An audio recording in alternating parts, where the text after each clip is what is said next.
Have you searched for an app on the Google Play Store, but it just won't show up? Whether it's caused by a setting, a Play Store glitch, or a compatibility issue, this guide will walk you through the easiest ways to fix it.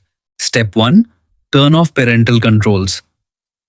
Parental controls can hide apps based on age ratings, which may prevent certain apps from appearing in search results. Open the Google Play Store, tap your profile picture in the top right corner, select Settings, tap Family, open Parental Controls. Turn parental controls off or adjust the age restrictions if you still want some filtering enabled.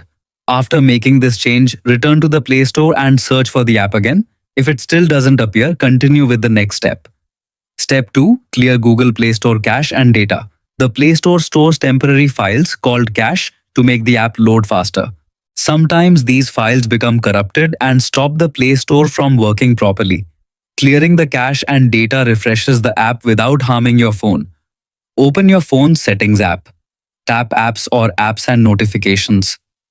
Scroll down and select Google Play Store. Tap Storage and Cache or Storage. Select Clear Cache.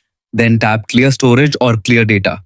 Go back to the previous screen. Tap for Stop, then Confirm. Step 3. Update the Google Play Store. An outdated Play Store version can cause search issues or prevent newer apps from appearing. Open the Google Play Store. Tap your profile picture. Select Settings, expand the About section. Tap Update Play Store under Play Store version. If your Play Store is already updated, you'll see a message saying it's up to date. Otherwise, the latest version will download and install automatically. Once the update is complete, return to the Play Store homepage and search for the app again.